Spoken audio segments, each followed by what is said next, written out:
translating consumer intelligence into a workable content strategy. Sales funnels can be made of just conversion pages or content with conversion pages.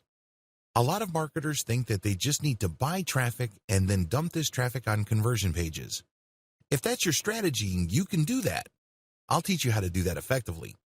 However, if you are looking to save money or if you have no money at all, you can still make money online by using content to attract traffic from the internet for free and then plug this into conversion pages.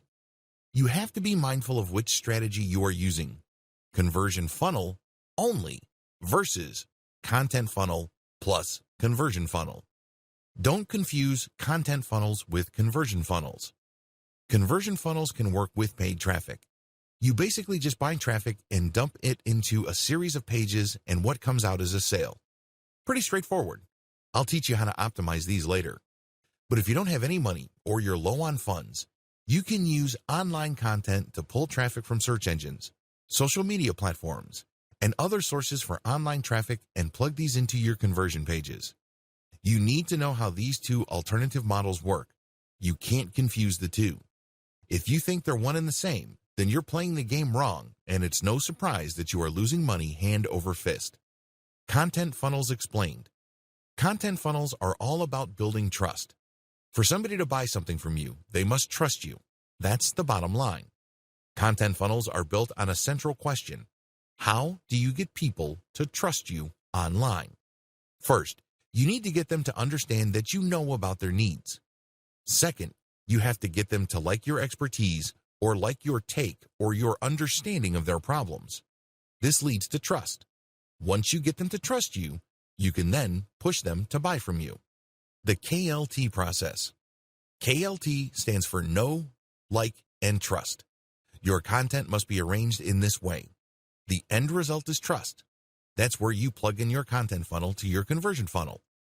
The KLT process must drive your site's design, not the other way around. If you're going to create a content-dense website that uses a content funnel strategy, I suggest using the silo system. This starts out with general information, which is then linked to pages that have more detailed info.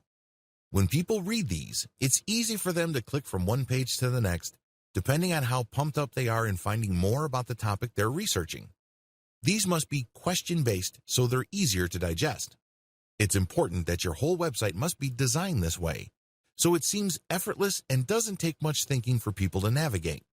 They can start out very slow and low, basically on pages dealing with general information, and as they click, they get deeper and deeper into more detailed information until they get comparisons, and then they end up at trust pages, which essentially just push one particular product to them. What's important is that all their questions are asked as they go through the process. The KLT process must drive your promotion efforts. Now that you have set up your website based on questions, starting out with the K, knowledge pages, you must promote your site using your K pages. Well, what do I mean by that? Throughout the internet, people are asking questions. Maybe they're on Twitter. Perhaps they're on a Facebook group. Possibly they left a comment on a Facebook page post. Whatever form it takes. Usually people are asking questions. And when you look at how you should have set up your K pages, they're all about questions. Basically, you just look for these existing questions on the internet and then explain your content a bit and then drop a link to your content. You're not spamming because you are answering a question and you are providing a resource. It all depends on how you do this. You can't just drop a link and expect the reader to put two and two together and realize that you're not spamming. No, that doesn't work that way. Instead, people will think that you are spamming your link. You have to at least put in the effort to connect the question that they asked, the answer that's on your page, and then get them excited about learning more by the topic and then dropping the link. If you do that, your link is no longer spam, generally speaking.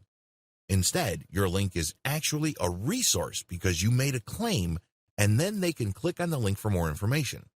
In other words, it acts as some sort of citation. This is not much different from reading an essay and basically being intrigued by a claim that's made, and if you want to investigate the claim more, there's a citation.